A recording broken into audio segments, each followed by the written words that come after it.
Merhabalar, kanalımıza hoş geldiniz. Bütün eşyalar gibi değerli eşyalarımız, altınlarımız da zamanla kirleniyor, matlaşıyor, parlaklığını kaybediyor gördüğünüz gibi. Biz de bu durumu dikkate alarak sizler için ev ortamında 3 basit ve güvenli yöntemle altınlarımızı nasıl temizleyeceğimizi ve parlatacağımızı anlatacağız. Hemen birinci yöntemimize geçelim. Birinci yöntemimiz tuz, sirke ve suyla parlatmadır. Öncelikle arkadaşlar bir kabımızı gördüğünüz gibi alüminyum folyoyla kaplıyoruz ve içine kaynar bir su bardağı ekliyoruz.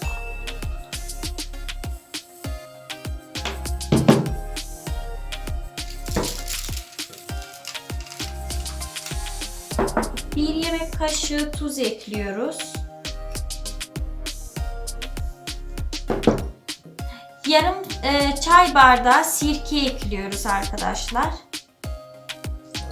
Bu karışımı karıştırıyoruz. Şu tuzumuz.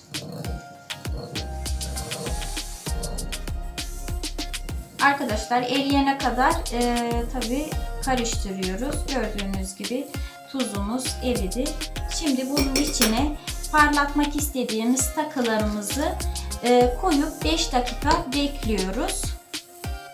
Tabi bu arada parlatmak istediğiniz diğer takılarınızı da ekleyebilirsiniz arkadaşlar aynı kabın içine. Küpe olabilir, künye, bilezik vesaire matlaşan tüm altın takılarınızı bu şekilde parlatabilirsiniz. Evet arkadaşlar 5 dakika bekledikten sonra durlama aşamasına geçebiliriz. Evet, yüzüğümüzü alabiliriz artık. Evet, suyumuz ılık oldu. Artık durlayabiliriz.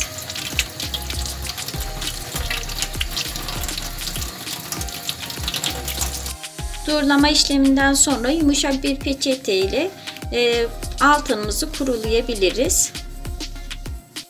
Evet arkadaşlar, birinci yöntemimizi tamamladık. Sizler de şu an gördüğünüz gibi gerçekten o matlığı giderdik. Daha iyi parlıyor. Bu şekilde kaynar su, sirke ve tuzla çok muntazam bir şekilde sonuç elde ettik.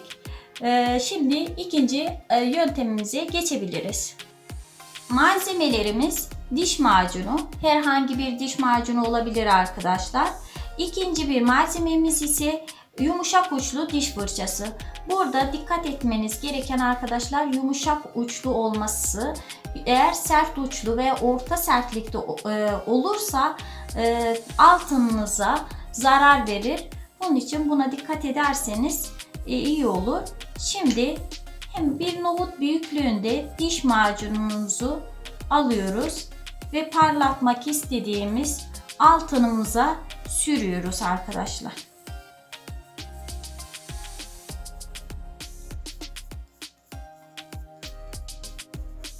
Arkadaşlar altınınızı temizlerken sert bir şekilde fırçalamamaya özen gösterin. Hafif yumuşak bir şekilde olmasına dikkat edin. Altınınıza zarar vermemesi için. Fırçayla temizleme yöntemi arkadaşlar. Aslında girinti çıkıntılı olanlarda iyi bir sonuç alabilirsiniz. Ona göre hani altın girintili çıkıntılıysa fırçayla temizleme yöntemini tercih edebilirsiniz. Evet, fırçaladıktan sonra arkadaşlar ılık suyla durlama aşamasına geçebiliriz.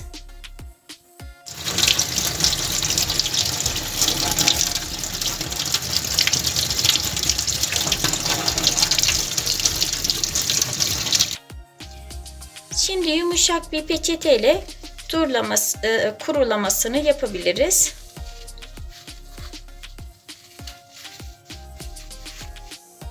Evet arkadaşlar gördüğünüz gibi diş macunu yöntemiyle de çok güzel bir sonuç aldık. Şimdi üçüncü yöntemimize geçebiliriz. Evet arkadaşlar üçüncü yöntemimiz karbonat ile temizleme ve parlatma yöntemi. Şimdi malzemelere geçiyorum. Malzemelerimiz 1 yemek kaşığı karbonat, yarım su bardağı ılık su, ve yumuşak uçlu diş fırçası. Şimdi uygulamaya geçebiliriz. Evet, bir yemek kaşığı karbonatımızı da ekliyoruz.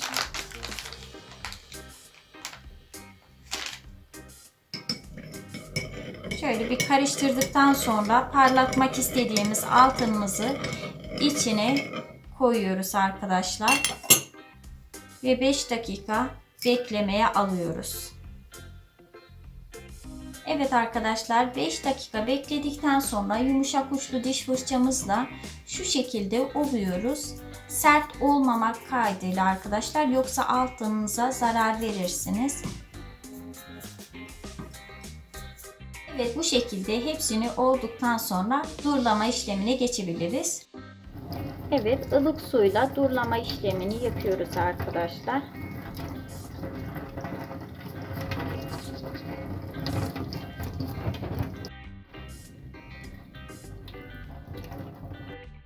Yine bir öncekiler gibi yumuşak bir peçete ile kurulamayı yapıyoruz.